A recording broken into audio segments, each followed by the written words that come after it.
Halo teman-teman Suara Juventini, bersama gue Jeki kembali lagi di channel Suara Juventini yang biasanya diskusi tentang Juventus, beropini tentang Juventus, dan memberikan informasi tentang Juventus.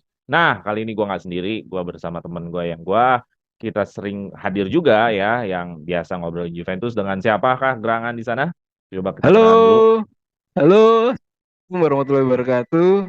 Eh, Salam sejahtera, namo buddhaya, Om Swastiastu, salam kebajikan. Gue Suryo Juventini dari Depok. Oke, thank you Suryo. Suryo udah sering banget nih hadir di Suara Juventini ya. Oke, langsung aja ya. Kali ini gue ingin ngomongin tentang bagaimana Juventus yang sedikit lagi, satu hari lagi bahkan, untuk kita mau bertanding secara resmi di Serie A. Dan kita mau bertandang ke kandangnya Udinese. Kita nanti bakal banyak ngomong tentang itu. Dan kita juga akan melihat bagaimana persiapan-persiapan kompetitor nih, atau pesaing nih, atau rival nih. Ya, apakah rival-rival ini bikin benar-benar menjadi Juventus menjadi terjal di musim ini, ataukah rival-rival makin melemah, atau memang Juve-nya aja yang nggak makin membaik. Jadi rival tetap berproses, Juve-nya tidak membaik. Nah, nanti kita coba diskusikan dan lihat situasi Mercato, karena kita mau mengukurnya hanya dari Mercato, karena kan mereka semua juga belum mengadakan pertandingan secara ofisial di Liga ya, mereka semua juga masih pramusim. Nah, kita pengen lihat apakah klub-klub seperti Roma, Inter, Milan, terus juga Napoli sebagai juara bertahan atau Lazio menjadi batu halangan nggak atau menjadi hambatan nggak di musim ini buat Juventus untuk kembali lagi ke performa aslinya yaitu menjadi Scudetto. Nah, oke Suryo gimana? Oke, kita ngobrolin itu. Oke, siap, Oke, insya siap nih. Allah. Oke, kita ke materi pembahasan pertama. Ya, welcome Serie A ya. Akhirnya kita nonton lagi Serie A. Ada 20 klub yang bertanding di Serie A. Klub barunya adalah Frosinone yang promote ke Serie A. Ada Frosinone, ada Genoa, dan ada Cagliari. Tapi sebelum itu semua, lu gimana betul? Mengikapi nih kita udah mau balik lagi nih di musim 2023-2024. Perasaan lu gimana? Biasa saja kah karena masih Allegri atau antusias atau eh ya males?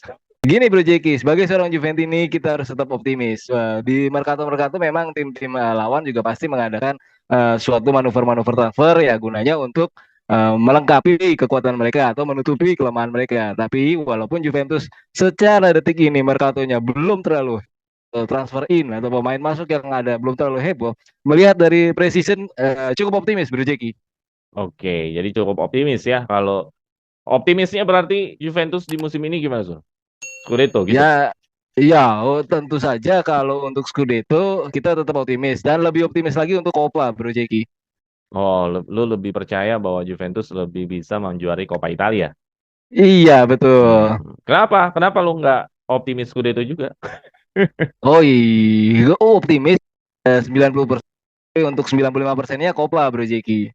Oh gitu. Karena di Scudetto sendiri kan kita tentu kan beda ya antara divisi sama sistem yang turnamen gitu. Kalau Hmm. Copa kan lebih ke turnamen. Hmm. Nah, dari kita bisa pemain-pemain Juve butuh mentalita yang perlu diasah lagi kalau untuk Serie A. Karena pemain-pemain kita untuk musim ini average-nya jauh lebih mudah Bro Jeki. Oke, ya jauh lebih banyak penyegaran ya.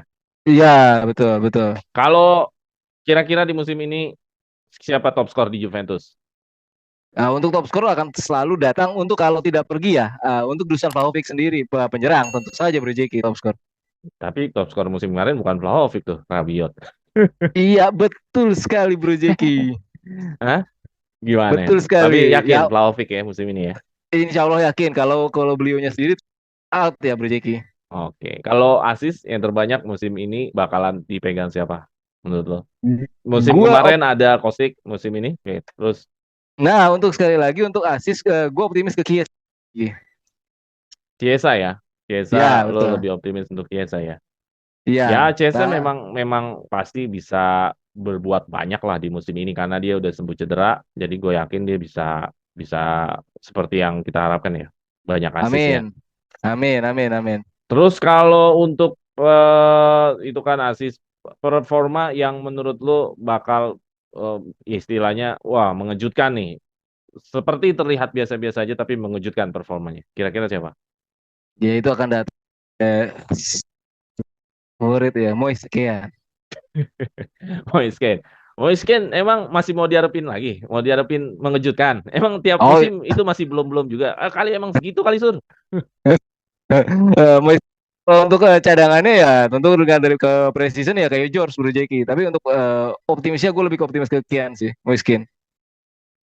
Kenapa Moisken? Kenapa nggak ini kayak si siapa ya? Yildiz misalkan. Kan nggak ada yang diiniin atau Cambiaso misalkan. Kenapa Ken? Karena seorang ini ya, seseorang yang bisa itu kan kalau ibarat kata kayak grup band Kenapa itu kan nggak WA? vokal, Kenapa nggak WA?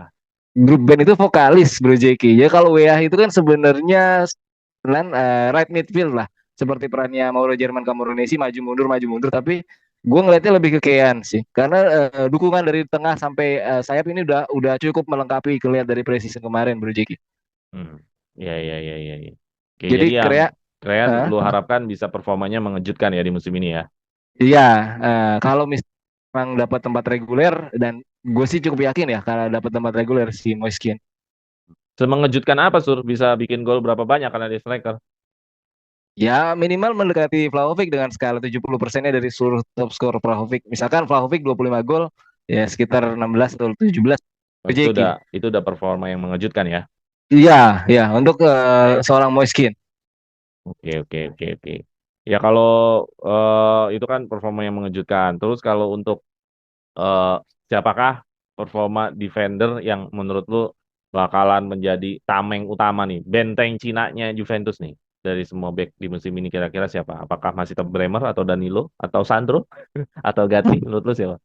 Dari nama-nama yang disebutin, gue optimisnya tetap Bremer. Bremer sebagai center back sentral yang sangat vital Juve, melihat dari pengalaman, kemudian kompetisi di Liga Italia dan apa namanya skill individunya Bro Jeki. Hmm. Oke, kalau gua tadi lu Bremer ya. Kalau Ya, gua dari awal tadi ngomongin posisi Juventus, gue sangat berharap sekali Juventus itu bisa Scudetto. Kenapa? Karena Scudetto itu kan perjalanan yang cukup panjang, ada 38 games. Gua melihat squad ini kebanyakan pemain-pemain yang belum pernah merasakan Scudetto. Siapa yang emang yang udah ngerasain Scudetto? Coba aja sebut Danilo. Oke, siapa lagi? Sandro, iya. Siapa lagi? Szczesny, iya. Baru tiga tuh gue sebutin. Siapa lagi? Siapa lagi, Sur? Bonucci udah nggak nah, ada. Siapa Bonucci lagi? bisa Ayo, dari hampir depan, nggak. dari depan, Vlahovic belum pernah semua. Dari tengah, tengah tinggal. Kisah, Ya, kisah. saya emang udah ngerasain Scudetto. Belum pernah. Baru 2 musim kan memang. Ya kan gue Hampir, bilang kan pertanyaan gue siapa pemain Juventus yang udah ngerasain Scudetto? Jadi hampir. Sandro, Sandro, Rugani, ya, Chesney, Perin eh, sebagai cadangan. ya, tuh. Siapa lagi? Danilo, iya. Siapa lagi? Rabiot, Ya, Pogba. Pogba. Pogba pun sebenarnya kan musim sebelumnya, apa sebelum di MU. Iya, Eh, intinya kan udah pernah MU. ngerasain Scudetto sama Juventus. Iya, betul. Jadi artinya 80% pemain Juve ini belum pernah ngerasain Scudetto. Kalau lu nggak pernah ngerasain Scudetto di usia muda, lu nanti bakal kesulitan sampai usia tua. Maksud gua gini loh, masa depan itu kan dinilai dari masa sekarang. Setuju nggak? Oh ya bisa. Lu mau masa depan cerah, mau juara UCL, mau apa segala macam. Lah kalau masa sekarang aja lu nggak paksain Scudetto, gimana mau bilang anak muda ini bakal jadi generasi emas?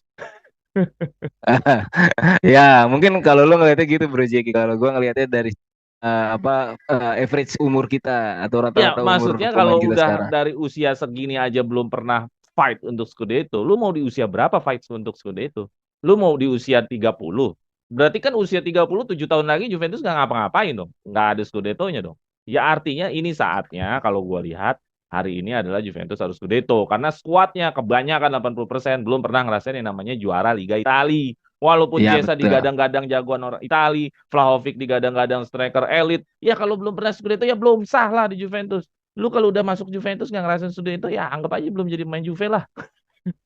Ya kalau kalau ngelihat dari koleksinya Juve yang unbeatable dibanding rival lain, iya betul Bro Jeki. Ya mana ada pemain Juve yang nggak ngerasain Scudetto istilahnya. Lu cuma muncul aja udah pasti Scudetto. Nah makanya kali ini ya harus Scudetto supaya apa? Masa depan Juventus jadi cerah. Chiesa udah ngerasain Scudetto, Vlahovic ngerasain Scudetto, Cambiaso ngerasain Scudetto, terus Locatelli ngerasain Scudetto, Miretti misalkan ngerasain Scudetto, Bremer ngerasain Scudetto, semua ngerasain Scudetto. Oh gini toh rasanya gue mengejar 38 partai mati-matian. Kan gitu.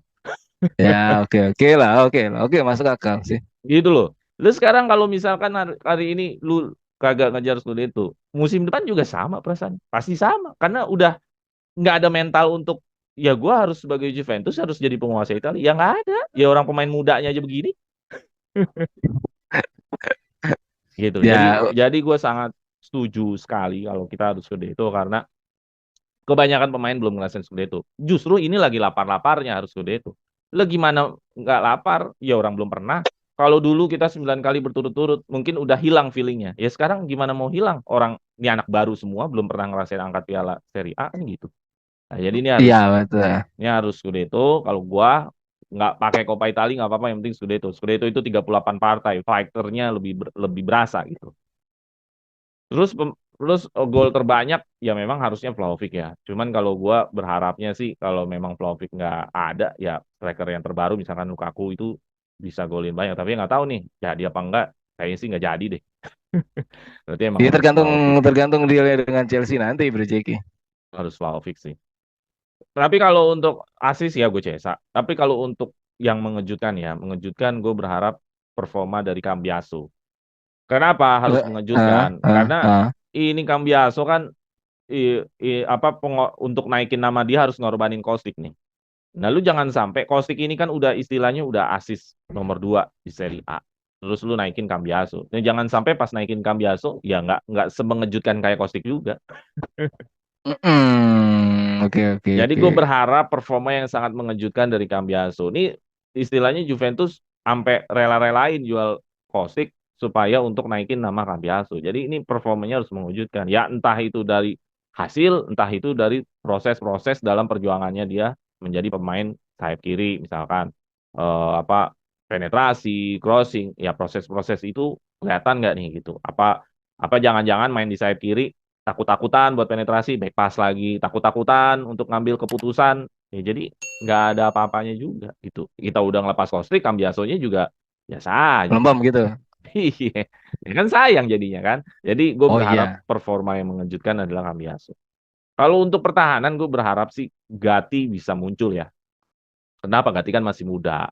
Kalau Bremer ini mah kan bukannya tua, Bremer ini gue ngelihatnya ini mah cuma jadi propertinya Juventus yang suatu saat bakal dijual aja. Kalau Gatti ini Oh, gue berharap performa yang usia yang panjang di Juventus. Jadi gue berharap Gatti ini musim ini lebih mengejutkan lagi sih. Gitu. berarti berarti lo nggak mengharapkan Gatti itu jadi properti Juve gitu? Ya enggak lah kan Itali kan. Back Itali kan lebih ya Juventus kan lebih akrab dengan back Italia ya kalau menurut gue ya. Berarti Jadi atas dasar negaraannya. iya, kayaknya lebih hoki gitu. Setiap back Italia di Juventus kan selalu punya nama besar kan. Ya Hmm. BBC, Ferrara, Giuliano, sebelum-sebelumnya ada Hmm. Gaetano Skira, sebelumnya lagi Cannavaro. ya Cannavaro namanya udah keburu besar sebelum ke Juventus sih. Oke. Siapa lagi back Italia yang sebelum-sebelumnya yang musim-musim sebelumnya banyak tuh. Musim-musim 80-an, 70-an banyak tuh. Full lah ya, full of central back itu. Ya center back Italia tuh Juventus lah gitu. Lebih lebih ini Juventus lah. Lebih apa biasanya tuh Juventus gitu. Ya, oke, oke. Oke, kita lanjut ke materi kedua. Jadi itu harapan-harapan kita di musim ini mau berjalan. Jadi mudah-mudahan eh, tadi kalau Suryo Coppa Italia, kalau gue sangat berharap sekali bisa Scudetto karena 80% di skuad ini belum pernah megang trofi Scudetto. Dengan selalu mengharapkan mereka lapar gitu untuk Lah iyalah. 38 Giornata. Lah terus mau kapan? Mau kapan Sur mereka harus Scudetto? Lu bilang 3 tahun Ka- lagi. Nggak Kalau gue mungkin ngelihat lah. kalau gue ngelihat umur gitu, karena umurnya masih pada muda-muda gitu, jadi masih Udah kalau menurut tuman, lu udah lewat 2 musim, udah lewat 3 musim, udah tuman, udah ngerasa ya udahlah nggak dapet juga nggak masalah, ya nggak bisa. lu ngantisipasinya di situ gitu, takutnya ada faktor low-nya gitu, tumannya gitu. Ya iyalah, lu udah biasa nggak achieve ya nggak bakal pernah achieve. Hmm, dengan apa dengan ibarat pepatah lebih mudah meraih daripada mempertahankan gitu. Lah iya justru lebih mudah dong harusnya musim ini kita Iya, Scudetto. iya, based on itu gitu. Lah iyalah, justru lebih mudah harusnya musim ini harus Scudetto. Ya gimana nggak mudah kan Hmm. musim ini nggak ikut Eropa. Oh, ya, ya make sense sih, masuk akal ya. Dan dari segi Juve nggak berkompetisi dijaga, otomatis fokusnya bisa lebih ke liga memang. Iyalah. Ya lu masa Locatelli, Miretti, Fagioli nggak pengen apa di Juventus itu di, di masa lu masuk ini tadi gue bilang lu masuk Juventus nggak pernah ngerasain Scudetto tuh kayaknya nggak mungkin gitu loh. Oke. Gitu loh. Lu masuk Juventus tuh auto Scudetto harusnya. Ya mungkin di musim ketiga lu, musim keberapa lu kan gitu. Iya, untuk dengan 3 bintang ini membuktikan bahwa Juventus stabil di Scudetto kan. Ya iyalah. Gitu. Ya ini libur 2 musim nggak apa-apa nih Scudetto lagi. Itu normal. Klub besar tuh harus kayak gitu. Amin, amin. Ya kita lanjut ke materi selanjutnya deh. Kita lanjut materi selanjutnya. Nah ini kita mau lihat nih. Karena kita akan perjalanan panjang dengan 38 partai home away. Kita ambil rival-rival yang paling mengancam Juventus. Ada 5 klub di sini yang paling mengancam. Ya gua rasa ya. Oke. Walaupun sebenarnya yang mengancam bisa siapapun. Gue juga tidak menampik bahwa kayak Lecce, kayak Empoli, kayak Sassuolo bakal mengancam Juventus. Nggak bakal mengancam Juventus, nggak mungkin. Bisa aja mereka mengancam. Jadi, tapi di luar di atas kertas kan Juventus lebih unggul di atas semua itu. Jadi kita kalau ngomongin di atas kertas ya. Mhm. Nah, sekarang gue ambil rival-rival yang paling dekat mengancam Juventus. Yaitu ada 5 klub. Ada Napoli sebagai juara bertahan jelas, Lazio dan Inter. Terus ada Milan dan Roma. Cuman karena ini slide-nya satu-satu. Nah, kalau dari Napoli, Lazio, dan Inter menurut lu sepengancam apa nih buat Juventus nih sebagai hambatan buat Juventus nih di musim ini Napoli karena ngelihat Mercato-nya yang paling sibuk kayaknya Inter nih. Napoli santai-santai aja. Lazio termasuk sibuk juga nih kalau lihat Mercato-nya. Napoli, Lazio, Inter yang paling rame nih walaupun murah-murah, free transfer dan banyak pinjaman. Ya hampir mirip-mirip sih semua sih. Murah-murah, free transfer dan pinjaman. Gimana menurut lu? Ya, untuk ketiga klub ini Napoli, kemudian Lazio dan Inter, Inter cukup mengancam karena mereka jelas sampai ke finalis Liga Champions, Bro Jeki, dan ini yang perlu dikhawatirkan Sporting Directornya karena memang Sporting Directornya bekas Juve gitu. Nah, di lihat dia agresif dengan status yang pinjaman. Kemudian yang paling gede itu dari Christian Aslani dari Empoli ya, seharga 10 juta euro itu uh, banget kalau dari segi keuangan. Nah, ada sesuatu yang harus dilihat dari Marotta. Ini untuk melambal kekuatan atau menghimpun kekuatan baru untuk mengalahkan Juve gitu. Kalau untuk Napoli sendiri, 3 saga transfer yang dilakukan itu cukup solid, tidak terlalu banyak bongkar pasang. Kalau Lazio kebanyakan bongkar pasang, cuman memang Valentin Kas ini dari New York City itu gue menyimpan suatu pertanyaan gitu. Dia dari suatu Liga Amerika, kemudian ke Liga itu main Liga Amerika, tapi memang kan Amerika tidak terkenal dengan soccernya atau ke mereka sebutnya di sana kalau footballnya gitu. Ini ada apa dengan si Valentin Klasni? Lazio cukup berani membelinya seharga 15 juta euro dari New York City, Bro Jeki. Oke, jadi yang paling mengancam tetap Inter ya. Iya, Inter. Terutama dengan Marcus Thuram yang perlu digarisbawahi, David Fratesi, kemudian Jan Sommer kiper Bayern Munchen seharga 6,75 juta euro itu sangat-sangat konsisten sebagai kiper. Karena kita tahu sendiri Inter kehilangan Onana dan ini cukup mengancam. Sama skillnya, konsistennya mirip, Bro Jeki. Hmm. Oke, Lazio, Napoli, so-so aja atau atau di bawah Inter masih ya berarti ya. Kalau gitu Oh ya. ya, masih di bawah Inter. Napoli cuman 3 saga transfernya. Ke Lazio itu yang dikhawatirkan di garis bawahi Valentin Castellanosnya ini yang dari New York City. Dia punya skill apa gitu? Jadi dari seorang liga si seorang Valentin dari Liga Amerika kemudian ke Liga Jeki. Itu aja sih. Ya lihat umurnya dulu. Kalau umurnya 20, 21 ya pemain potensial. Kalau umurnya I 25, 26 mungkin pertanyaan lu itu lebih pas. Ya mungkin karena kita nggak mendalami pemain-pemain itu ya kita nggak tahu juga ya gitu. Tapi Bung. Ah, ah, ah. Bro gitu Jeki. loh. Ya kalau Ya, gua pribadi Inter memang masih masih ini ya karena pelatihnya masih sama Simone Inzaghi. Jadi menurut gua yang bikin kekuatan itu nggak berubahnya drastis karena adanya pelatih yang tidak berubah. Kalau pelatih hmm, berubah biasanya semua kinerja tim ikut berubah. Karena kan ini masih Simone Inzaghi. Jadi menurut gua masih tetap sama. Apalagi mereka juga masih the winning teamnya itu masih dipakai. Kayak tengahnya itu masih dipakai tuh Barella sama Hakan, ya kan? Backnya masih ada ya, Bastoni, di sayapnya masih di Marco. Nah, memang penyerangnya betul. aja nih, karena nggak ada Zeko nanti apakah Marcus Thuram bisa menggantikan Zeko dan Lukaku kan belum tahu juga tuh. Dan masih ada Mm-mm. Lautaro Martinez. Jadi Inter memang masih favorit untuk menjegal Juventus kalau mau Scudetto. Menurut gue, karena the winning timnya mereka nggak berubah, pelatihnya juga posisinya juga nggak berubah, jadi kinerja tim itu nggak terlalu berubah. Begitu pula pun dengan Lazio, pelatihnya nggak berubah, berarti kinerja timnya juga nggak berubah. Kalau gue perhatiin Lazio ini mengincarnya pemain-pemain yang potensial, muda-muda ya kalau dilihat ya. Cancelleri muda. Kamada gue nggak tahu deh itu muda apa enggak. Luka Pellegrini jelas pemain muda. Rovella kita pemain Juventus. Jadi rata-rata muda nih kalau dari Lazio nih. Jadi Lazio ini pinternya nyari pemain muda nih. Nah, kalau untuk Napoli ya, karena ngomongin Napoli adalah mengganti pelatih, itu dia pasti akan kena dampak tuh. Yakin gue. Dia Pola mengganti, ya. ah, Ya, betul, betul, betul, betul, betul, itu pasti betul, akan kena itu dampak, betul. dampak, dampak permainan. Ya. Jadi Napoli udah pasti akan berdampak banget lah. Dia kayaknya susah mempertahankan studi itu. Ganti pelatih gitu. Pelatihnya juga nggak ada karismatiknya juga untuk juara apa-apa. Rudi Garcia gitu. Harusnya kalau dia ke Conte mungkin lebih bagus tuh. Conte atau I- ke siapa. Bisa lebih ke maintenance gitu. Sayang tuh timnya udah winning team. Cuman kan pelatihnya ganti. iya, pasti Gitu. mereka akan butuh adaptasi lagi, seenggak-enggaknya 2 tahun. Gitu. Oke, kalau itu Napoli, Lazio, Inter yang paling mengancam, setuju gue juga Inter, kedua Lazio, ketiga Napoli. Nah, kalau Milan sama Roma nih, menurut lu Milan nih sibuk juga nih sama kayak Inter nih, tapi kalau Milan lebih berani banyak ngeluarin duit nih. Ya ada Pulisic, ada Okafor, ada Hmm. Yunus Musa, gelandang Valencia. Wah, rame nih. Milan ini termasuk rame nih. Nah, Roma diem-diem juga termasuk sibuk juga.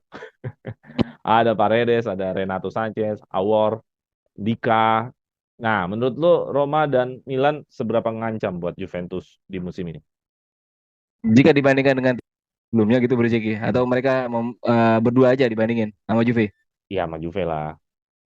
Oh, oke, untuk AC Milan sayang sekali ya karena legendanya mereka malah dipecat, Paulo Maldini gitu, karena itu yang bisa menemukan Rafael Leao dan pemain-pemain bintang yang cukup merepotkan Juve gitu. Gua nggak tahu kenapa dipecatnya, itu internalnya AC Milan. Untuk transfer-transfer yang dilakukan sebenarnya, kalau Noah Okafor itu bisa dijaga dari cedera itu cukup, atau bisa berbahaya untuk Juve.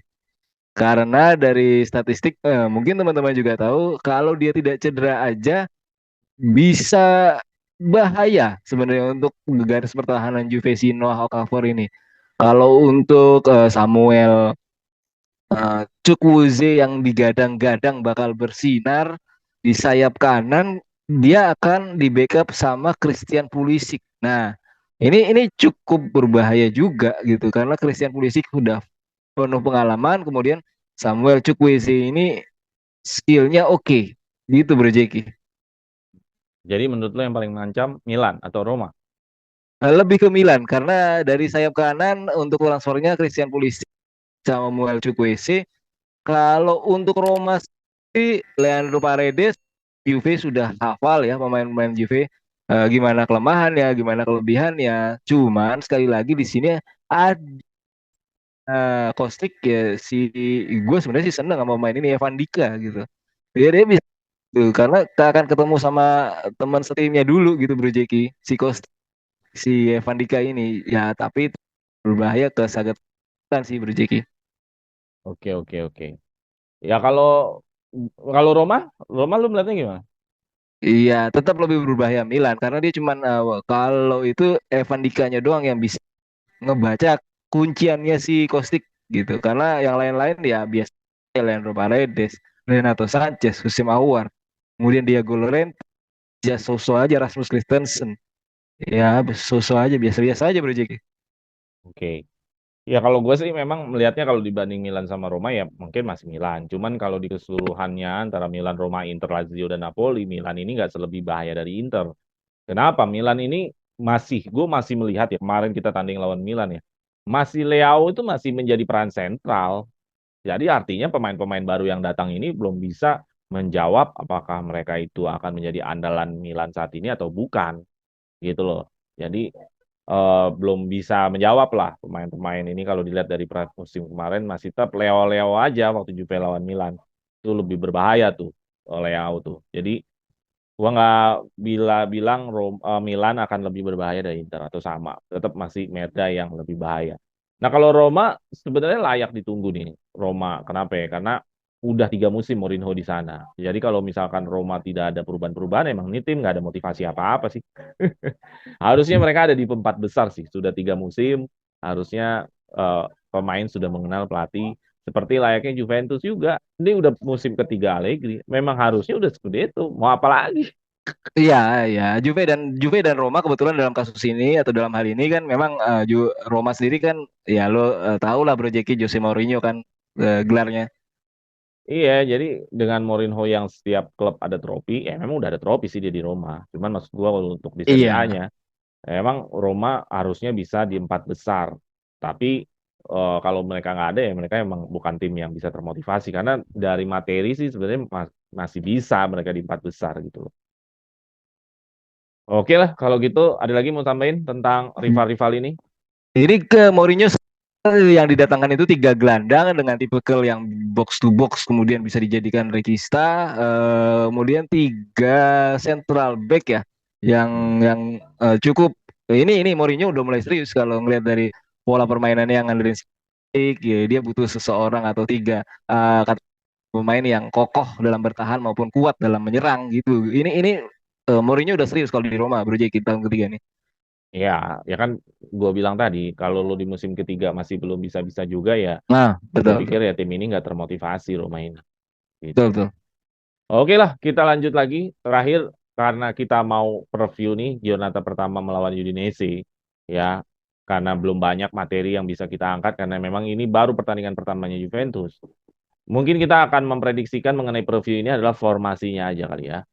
Banyak berita Hmm. mengatakan tetap formasi kita ada di line up yang 3-5-2 ya karena memang belum ada kehadiran pemain-pemain baru lagi.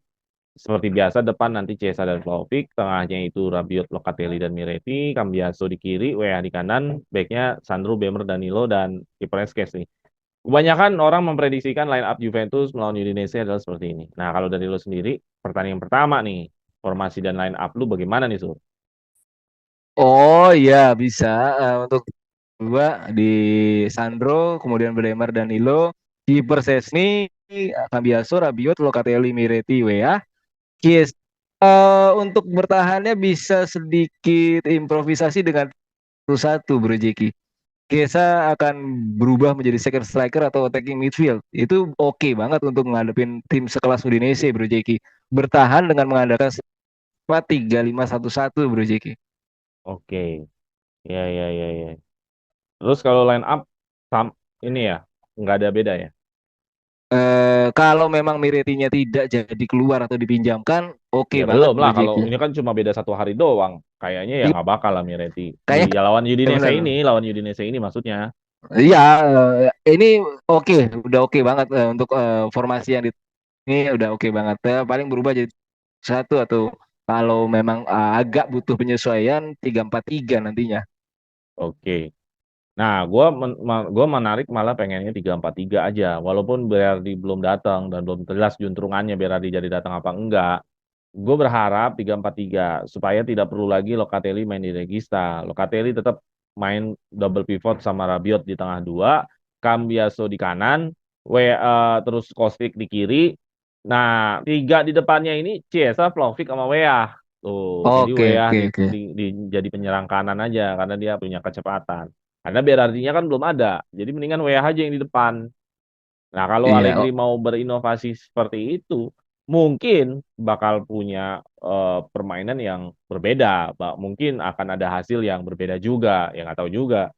Mudah-mudahan seperti itu. Tapi kecenderungannya tetap 3-5-2 sih, kecuali kalau Berardi udah datang. Kecenderungannya masih Oh, tetap 3-5-2 sih, gue pikir sih. Gitu. iya, iya, iya, bisa, bisa, bisa. Ya, Nah, karena WH sendiri katanya bisa main di posisi depan, tengah, dan belakang. Jadi ya kenapa nggak dicoba aja 3-4-3 kan? lihat. Nah, tadi untuk lah Bro Jeki. Kenapa? Rabiot sama Locatelli jadi double pivot. Iya, dua di tengah. Kostik tetap main, Hmm, Cambiasonya yang di kanan. Itu. oke, oke, Cambiaso oke. kan bisa kanan kiri dia. Oh, berarti dengan mengorbankan Miretti, Miretti. Iya, Orban Miretti lah daripada Locatelli dipaksain di situ dulu, nggak bakal jadi apa-apa juga. Cambiaso digeser ke kanan, kemudian Kostik kiri ya. Iya lah, gitu kalau gua. Oh, oke juga Bro Jeki. Hmm. Biar Kostik tetap main aja. Kostik kan walaupun eh, kalau di formasi 3-5-2 mungkin Cambiaso akan dinaikkan, Kostik dalam posisi di display untuk dijual.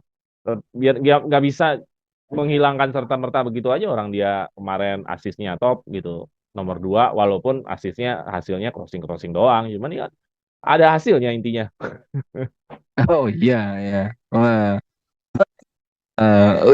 tambahin penetrasi kali ya Kostik ya, biar oke banget juga gitu. Ya gue rasa sulit lah karena emang udah karakternya terbentuk. Itu kan dia usia 30 tahun. Berbeda lah kalau dia usia 22 tahun, 21. Istilahnya masih punya skill-skill yang masih bisa di-unlock. Kalau lo main game, lu di level berapa kan tempatnya kan ke-unlock apa kan gitu. Nah, itu kalau Iya masih masuk. muda masih mungkin. Cuman kalau udah usia 30-an udah kebentuk sur karakter mainnya bakal begitu udah. Ya Iya dia kan udah oke. usia 30-an Kostik. Eh, tapi untuk backnya setuju, Sandro, Bremer, Danilo. Bukan kan Ya dari Gatti awal lah, Gatti ada dong. harga ya. Gatti harusnya. Bukan Sandro, Hmm, Gatti lah. kan Cuman Gatti. kan Sandro ini kenapa selalu dipakai karena dia kaki kidal juga kan, kaki kiri. Hmm, oke, oke, oke. That's why dia selalu dalam eh, pilihannya Allegri karena dia kaki kiri, kidal. Jadi dia menjadi back tengah area kiri gitu. Gitu, Oke so. juga.